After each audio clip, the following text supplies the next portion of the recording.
കേരളത്തിൽ ബി.ജെ.പിയുടെ പ്രസിഡന്റ് ആരാവുമെന്ന ചർച്ചകളാണ് കേരളത്തിൽ ചൂട് പിടിച്ച് നടക്കുന്നത്. ഇനി ആരാവുമെന്നാണ് സാറിന് തോന്നുന്നത്? എന്തൊക്കെ ചുമതലകളായിരിക്കും അദ്ദേഹത്തിന് ഉണ്ടാവുക? പദ്ധതികൾ എന്തൊക്കെയാവും? കേരളം ഉറ്റുനോക്കുന്ന ഒന്ന് തന്നെയാണ്. ബി.ജെ.പിയുടെ വളർച്ചയാണോ എന്താ സംഭവിക്കുക എന്നുള്ളത്. സാറിന് എന്താ തോന്നുന്നത്? മീര, വളരെ ഇൻട്രസ്റ്റിംഗ് ആയിട്ടുള്ള ഒരു ടോപ്പിക്കാണ്. കാരണം സാധാരണ ഈ രീതിയിലത്തേക്കുള്ള അനിശ്ചിതത്വം നിലനിൽക്കുന്നത് ബി ജെ പി ഏതെങ്കിലും ഒരു സംസ്ഥാനത്ത് ഒരു തെരഞ്ഞെടുപ്പ് ജയിച്ചതിന് ശേഷം ആരാകും മുഖ്യമന്ത്രി എന്ന രീതിയിലാണ്. ചില സംസ്ഥാനങ്ങളിലൊക്കെ തന്നെ നമ്മളിത് കണ്ടിട്ടുണ്ട്. ഇന്നയാൾ തന്നെയാണ്, ഇപ്പോൾ യോഗി ആദിത്യനാഥ് തന്നെ തുടരും എന്ന രീതിയിലത്തേക്കൊക്കെ തന്നെ നമ്മൾ കണ്ടിട്ടുണ്ട്. പക്ഷേ മറ്റു പല സംസ്ഥാനങ്ങളിൽ ഈ അടുത്തിടെ ബി ജെ പി ജയിച്ചിരിക്കുന്ന പല സംസ്ഥാനങ്ങളിലും പൊതുവെ ഉണ്ടായിരുന്ന പ്രതീക്ഷകൾക്കപ്പുറത്താണ് അവിടെ കാൻഡിഡേറ്റ്സിനെ പ്ലേസ് ചെയ്തിരിക്കുന്നത്. അപ്പോൾ അതുകൊണ്ട് പുതിയൊരു മുഖ്യമന്ത്രി സ്ഥാനാർത്ഥി ഉണ്ടാകും, അതിലൊരു അനിശ്ചിതത്വം, അതിലുള്ള പരിഗണനകൾ എന്തൊക്കെയാണ്, ഏതെങ്കിലും ഒരു പ്രത്യേക സമുദായത്തിനാണോ അതോ ഇനി ജെൻഡറിനാണോ, ഇങ്ങനെ കുറേയധികം കാര്യങ്ങളാണ് അവിടെ പരിഗണിക്കപ്പെടുന്നത്. ഏറ്റവും അവസാനം ഡൽഹി തെരഞ്ഞെടുപ്പിൽ നമ്മൾ കണ്ടതാണ്, പോപ്പുലർ ചോയ്സുകളോ അല്ലെങ്കിൽ ഏറ്റവും കൂടുതൽ മാധ്യമങ്ങൾ ചർച്ച ചെയ്ത പേരുകളോ ആയിരുന്നില്ല അവസാനം മുഖ്യമന്ത്രി സ്ഥാനത്തേക്ക് വന്നത്. പക്ഷേ ഒരു സംസ്ഥാനത്തുള്ള ബി ജെ പി അധ്യക്ഷനെ ചൊല്ലിക്കൊണ്ട് ഇത്രയും വലിയ രീതിയിലത്തേക്കുള്ള ഒരു അനിശ്ചിതത്വം, ഇത്രയും നാളെ നിലനിൽക്കുന്ന രീതിയിലത്തേക്കും ഇത്രയധികം കാൻഡിഡേറ്റ്സും ഒക്കെ തന്നെ വരുന്ന ഒരു സംഭവം ഒരു പക്ഷേ കേരളത്തിൻ്റെ കോണ്ടെക്സ്റ്റിലെങ്കിലും നമ്മൾ അധികം കണ്ടിട്ടില്ല എന്നുള്ളത് നമുക്ക് എല്ലാവർക്കും അറിയാവുന്നതാണ്. അപ്പോൾ ഇവിടെയുള്ള കോണ്ടെക്സ്റ്റ് എന്താണ്, എന്തുകൊണ്ടാണ് ഇതൊരു വലിയ വാർത്താ പ്രാധാന്യം കിട്ടുന്നത് എന്നുള്ളതാണ് ഏറ്റവും പ്രധാനം. ഒന്നാമത്തെ കാര്യം, ബി ജെ പിക്ക് നമ്മുടെ നാട്ടിൽ അവരുടെ വോട്ടിംഗ് പെർസെൻറ്റേജിൽ വർധന ഉണ്ടാക്കാനായിട്ട് സാധിക്കുന്നുണ്ട് എന്നുള്ളതൊരു വസ്തുതയാണ്. ഇപ്പോൾ ബി ജെ പി എന്ന് പറയുന്നത് മാറ്റി നിർത്തപ്പെടേണ്ടുന്ന രാഷ്ട്രീയം പേർന്ന ആൾക്കാരാണ് എന്ന രീതിയിലത്തേക്കുള്ള കുറേയധികം പ്രൊപ്പഗണ്ട നേരത്തെ ഉണ്ടായിരുന്നു. പക്ഷേ അതൊന്നും തന്നെ ഇപ്പോൾ പഴയതുപോലെ ജനങ്ങളുടെ ഇടയിൽ, വോട്ടർമാരുടെ ഇടയിൽ ചിലവാകുന്നില്ല എന്നുള്ള ഒരു വസ്തുതയുണ്ട്. അപ്പോൾ അത് നമ്മളാരും പറഞ്ഞിട്ട് വേണ്ട, സി പി എം തന്നെ ആ രീതിയിലത്തേക്കുള്ള ചില ഒബ്സർവേഷൻസ് നടത്തുന്നുണ്ട്. അതായത് ഇപ്പോൾ ഉണ്ടാകുന്ന ഏതൊരു വിഷയവും ബി ജെ പിക്ക് വളർച്ചയ്ക്ക് ഉതകുന്നതാണ് എന്ന രീതിയിലത്തേക്ക് ആൾക്കാർ അഭിപ്രായം പറയുന്നുണ്ട്. തന്നെയുമല്ല, ഇടയ്ക്കുണ്ടായിരുന്നവരുടെ ഒരു ഒബ്സർവേഷൻ എന്ന് പറയുന്നത് തന്നെ ഈഴവ വിഭാഗം, സി പി എമ്മിൻ്റെ ഏറ്റവും അടിസ്ഥാന വോട്ട് ബേസ് ആയിട്ടുള്ള ഈഴവ വിഭാഗം ഇപ്പോൾ കൂടുതലായിട്ട് ബി ജെ പിയിലേക്ക് പോകുന്നുണ്ട്, അതിലൊരു കുത്തൊഴുക്കുണ്ട് എന്ന രീതിയിലത്തേക്കുള്ള ഒരു ഒബ്സർവേഷൻ അവരുടെ തന്നെ ഭാഗത്തു നിന്നുണ്ടാകുന്നുണ്ട്. പിന്നീട് മാധ്യമങ്ങളായിക്കോട്ടെ ബി ജെ പിയുടെ ഒരു ഗ്രോയിങ് പ്രസൻസിനെ കുറിച്ച് എല്ലായ്പ്പോഴും പറയുന്നുണ്ട്. അപ്പോൾ അങ്ങനെ ഒരു പ്രസൻസ് ഉണ്ടാകുമ്പോൾ അത് അടുത്ത് വരുന്ന രണ്ട് തെരഞ്ഞെടുപ്പുകളിൽ, വളരെ ഇമ്പോർട്ടൻ്റ് ആയിട്ടുള്ള ഒരു വർഷ കാലയളവിൽ നടക്കാൻ പോകുന്ന രണ്ട് തെരഞ്ഞെടുപ്പുകൾ, അതിലൊന്ന് തദ്ദേശ ഭരണ തെരഞ്ഞെടുപ്പാണ്. പിന്നീട് അത് പൂർത്തിയായി അധികം വൈകാതെ തന്നെ 2026 നിയമസഭാ തെരഞ്ഞെടുപ്പും വരും.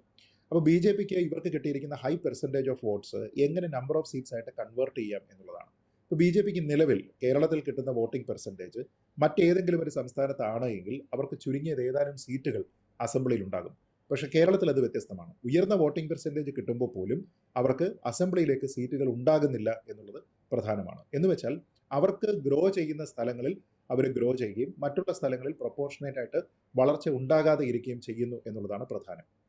അപ്പോൾ അതുകൊണ്ട് തന്നെ നമുക്കറിയാമല്ലോ, ഇപ്പോൾ ബി ജെ പിക്ക് ശക്തിയുള്ളത് എന്ന് പറയപ്പെടുന്ന ജില്ലകളുണ്ട്, അങ്ങനെ പറയപ്പെടുന്ന മണ്ഡലങ്ങളുണ്ട്. അതുകൊണ്ട് തന്നെ നമ്മൾ ഈ കേൾക്കുന്ന എ ക്ലാസ് മണ്ഡലങ്ങൾ എന്നൊക്കെയുള്ള, അല്ലെങ്കിൽ എ പ്ലസ് കാറ്റഗറി മണ്ഡലങ്ങൾ എന്നൊക്കെ നമ്മളിങ്ങനെ കേൾക്കുന്നുണ്ട്. പക്ഷേ അവിടെ പോലും വിജയത്തിലേക്ക് കൺവേർട്ട് ചെയ്യുന്നതിന് വേണ്ടിയിട്ട് ബി ജെ പിക്ക് സാധിക്കുന്നില്ല.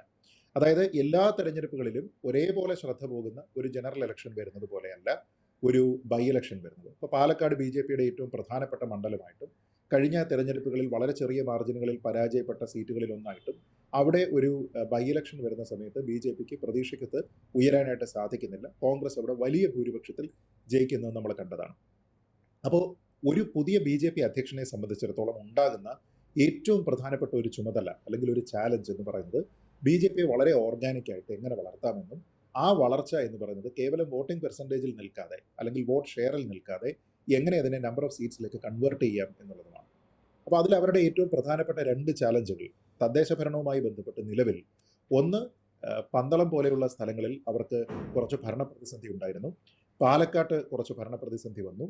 തിരുവനന്തപുരത്ത് അവർക്ക് കൺസിസ്റ്റൻ്റ് ആയിട്ട് ഉയരാനായിട്ട് സാധിക്കുന്നില്ല. 2 തവണയായിട്ട് more or less same number of seats, പിന്നീട് വരുന്ന ബൈ ഇലക്ഷനിൽ സീറ്റ് നഷ്ടപ്പെടുന്നു. ഇതൊക്കെയാണ്. അപ്പോൾ ഒന്നാമത്തെ ചാലഞ്ച്, ഈ വിൻ ചെയ്തിരിക്കുന്ന സ്ഥലങ്ങളിൽ അത് നിലനിർത്താനായിട്ട് അവർക്ക് സാധിക്കുന്നുണ്ടോ, അതേപോലെ ജയിക്കപ്പെടും എന്ന് പ്രതീക്ഷിക്കുന്ന തിരുവനന്തപുരം പോലെ ഏറ്റവും ശ്രദ്ധേയമായിട്ടുള്ള നഗരസഭകളിൽ അവർക്ക് വിജയിക്കാനായിട്ട് സാധിക്കുന്നുണ്ടോ എന്നുള്ളതാണ് ഒന്നാമത്തെ കാര്യം.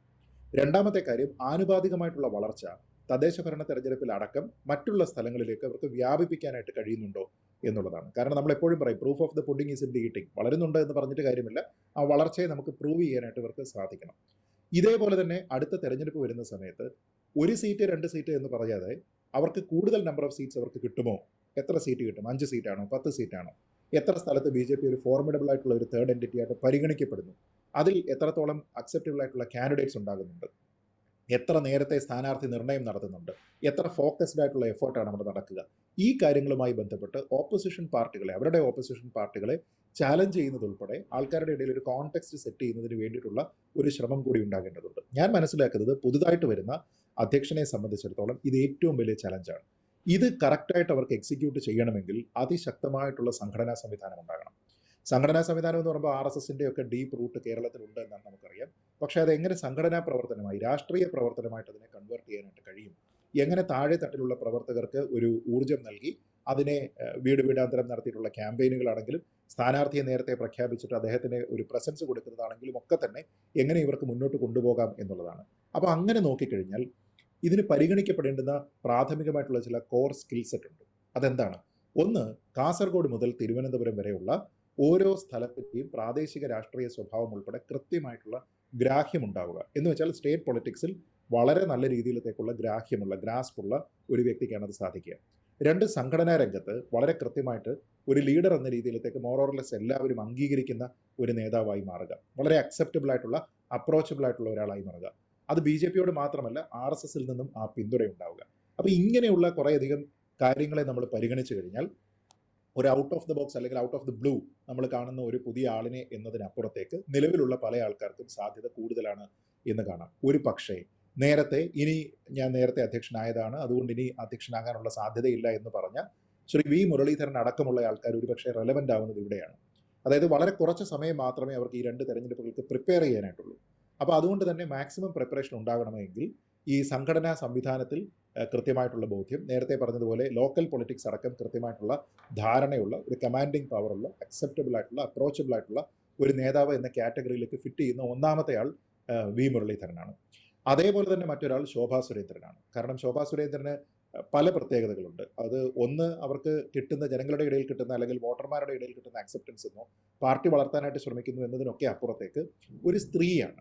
അപ്പോൾ നമ്മുടെ നാട്ടിൽ പ്രത്യക്ഷമായിട്ട് നിലവിലുള്ള ഒരു മുന്നണിയെയും നയിക്കുന്നത് ഒരു സ്ത്രീയല്ല. അപ്പോൾ അങ്ങനെ ഒരു സ്ത്രീ നയിക്കുന്നു എന്ന രീതിയിലേക്ക് വരുമ്പോൾ ഓർഗാനിക്കായിട്ട് കുറേയധികം കൺവേർഷൻ ഈ സ്ത്രീകളിൽ നിന്ന് BJPക്ക് അനുകൂലമായിട്ട് കൊണ്ടുവരാൻ പോലും ഒരുപക്ഷെ ഇവരുടെ ഒരു സാന്നിധ്യം എന്ന് പറയുന്നത് പ്രയോജനപ്പെടാനുള്ള ഒരു സാഹചര്യമുണ്ട്. പിന്നെ പറഞ്ഞു കേൾക്കുന്ന മറ്റൊരു പേര് എന്ന് പറയുന്നത് നിലവിൽ ജനറൽ സെക്രട്ടറി ആയിട്ടുള്ള ശ്രീ MT രമേശാണ്. അപ്പോൾ അദ്ദേഹത്തിന് എത്രത്തോളം സ്വീകാര്യതയുണ്ട്? ഈ പാർട്ടിയുടെ ലോക്കൽ തലത്തിലുള്ള പൊളിറ്റിക്സ് ഉൾപ്പെടെയുള്ള എല്ലാ കാര്യങ്ങളും അറിയുന്ന നേതാവാണ്. പക്ഷേ അദ്ദേഹത്തിന് ഈ ഒരു സംഘടനാ നേതൃത്വവുമായി ബന്ധപ്പെട്ട എല്ലാവരുടെയും അക്സെപ്റ്റൻസ് കിട്ടും എന്നുള്ള ഒരു ഫാക്ടർ അവിടെ വളരെ നിർണായകമാകാനുള്ള സാധ്യതയുണ്ട്. RSSന്റെ ബാക്കിംഗ് ഓഫ് കോഴ്സ് ഉണ്ടാകാനുള്ള എല്ലാവിധ സാധ്യതകളുമുണ്ട്.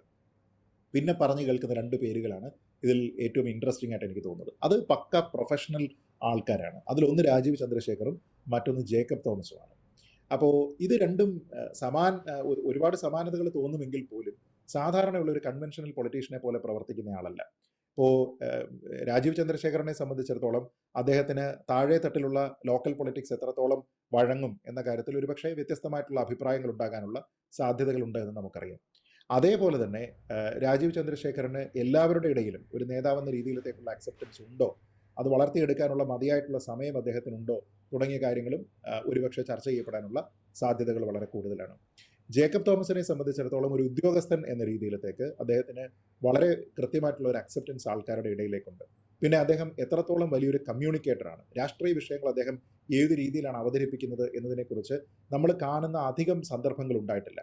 അതായത് ഈ ജേക്കബ് തോമസ് എന്ന് പറയുന്ന ഒരു വ്യക്തി BJPയുടെ ഫോൾഡിൽ ഉണ്ടായിട്ടും ഇതുവരെ അദ്ദേഹത്തിനെ ഒരു മുൻനിരയിലേക്ക് കൊണ്ടുവന്ന് നിർത്തി അദ്ദേഹത്തിന് ചുമതലകൾ കൊടുത്ത് നേരിട്ട് ആൾക്കാർ കാണുന്ന രീതിയിലത്തേക്ക് BJPയുടെ ഒരു വാദം പറയാൻ ഇതുവരെ അദ്ദേഹം ഉപയോഗിക്കപ്പെട്ടിട്ടില്ല എന്നുള്ളതാണ് വസ്തുത. ഞാൻ തന്നെ മുമ്പ് പലപ്പോഴും ചർച്ചകളിൽ പറഞ്ഞിട്ടുണ്ട്, വളരെ കൃത്യമായി അഴിമതിക്കെതിരെ പ്രവർത്തിച്ചിരുന്ന, അതിൻ്റെ പേരിൽ വളരെ മോശമായിട്ടുള്ള അനുഭവങ്ങൾക്ക് പാത്രമായിരുന്ന ഒരു നേതാവ് അല്ലെങ്കിൽ ഒരു ഉദ്യോഗസ്ഥൻ, ആ നിലയ്ക്കുള്ള ജേക്കബ് തോമസിൻ്റെ അഭിപ്രായ പ്രകടനങ്ങൾ സർക്കാരിനെ പ്രതിസന്ധിയിലാക്കുന്ന ഒരു അഴിമതി വിഷയത്തിൽ വന്നാൽ അതിന് ഒരുപക്ഷെ BJPയുടെ സംസ്ഥാന അധ്യക്ഷൻ പറയുന്നതിനേക്കാൾ സ്വീകാര്യത ജനങ്ങളുടെ ഇടയിൽ ഉണ്ടാകാനുള്ള സാധ്യതയുണ്ട്. കാരണം അതിലൊരു അദ്ദേഹത്തിൻ്റെ പ്രൊഫഷണൽ എക്സ്പീരിയൻസും പ്രൊഫഷണൽ ക്രെഡിബിലിറ്റിയും ഒക്കെ തന്നെ ഫാക്ടേഴ്സാണ്. അപ്പോൾ അദ്ദേഹം പരിഗണിക്കപ്പെടുമോ? ഇവരെല്ലാവരും തന്നെ ഇൻസ്പയറിംഗ് ആണോ? എല്ലാ വിഭാഗം ജനങ്ങളുടെയും പിന്തുണ കിട്ടുമോ? ഇങ്ങനെയുള്ള ചില പ്രശ്നങ്ങളുണ്ട്. അപ്പോൾ പുതുതായിട്ടുള്ള ഒരാളിനെ തിരഞ്ഞെടുക്കണോ സീസൺഡ് ആയിട്ടുള്ള ഒരാളിനെ തിരഞ്ഞെടുക്കണോ എന്ന് ചോദിച്ചാൽ ഒരുപക്ഷെ ഞാൻ കരുതുന്നത് ഈ ഔട്ട് ഓഫ് ദ ബ്ലൂ ഒരാളെ പ്ലേസ് ചെയ്യുന്നതിന് പകരം സീസൺഡ് ആയിട്ടുള്ള ഒരു പൊളിറ്റീഷ്യനെ നിലവിൽ BJP അധ്യക്ഷ സ്ഥാനത്തേക്ക് പരിഗണിക്കുന്നതായിരിക്കും അവർക്ക് കൂടുതൽ നല്ലത് എന്നാണ് ഞാൻ കരുതുന്നത്.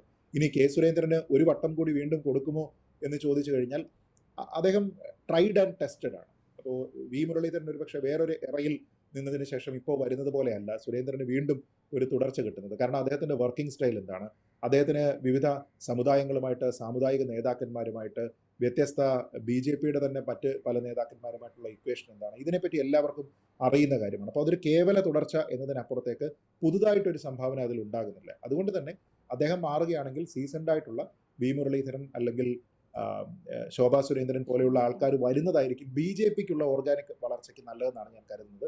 പക്ഷേ ഡൽഹിയിൽ നിന്ന് അവർ കരുതുന്നത് ഒരു പക്ഷേ മറ്റുള്ള ഒരു നേതാവ്, നമ്മൾ ഈ പറഞ്ഞ പോലെ ജേക്കബ് തോമസിനെ പോലെയുള്ള ഒരു പ്രൊഫഷണൽ, അല്ലെങ്കിൽ രാജീവ് ചന്ദ്രശേഖരനെ പോലെയുള്ള ഒരു പ്രൊഫഷണൽ, അല്ലെങ്കിൽ RSSൻ്റെ കൂടി പിന്തുണയുള്ള ശ്രീ MT രമേശ് തുടങ്ങിയ കാര്യങ്ങളൊക്കെ ആണ് എങ്കിൽ അതൊക്കെ തന്നെ അതിൻ്റെ ഇമ്പാക്റ്റ് എന്താണെന്നുള്ളത് കാത്തിരുന്ന് കാണേണ്ടതാണ്. കാരണം ഇതേ കാര്യം തമിഴ്നാട്ടിൽ അവർ പയറ്റിയതാണ്, അണ്ണാമലയെ ഉപയോഗിച്ചുകൊണ്ട് പയറ്റിയതാണ്. അണ്ണാമലൈ നമ്മൾ ഈ പറയുന്ന എല്ലാ നേതാക്കന്മാരെക്കാളും കൂടുതൽ വോക്കലാണ്, കൂടുതൽ ഗ്രൗണ്ടിൽ ആക്ഷൻ എടുക്കുന്ന ആളാണ്. പക്ഷേ നിലവിൽ അത് സീറ്റുകളിലേക്ക് കൺവേർട്ട് ചെയ്യാനായിട്ട് അദ്ദേഹത്തിന് സാധിച്ചിട്ടില്ല എന്നുള്ളൊരു വസ്തുത എവിടെയുണ്ട്. അപ്പോൾ എക്സ്പീരിയൻസ്ഡ് ആയിട്ടുള്ള ആൾ വേണോ അല്ലയോ എന്നുള്ളത് മാത്രമാണ് ഇപ്പോഴത്തെ ചർച്ച.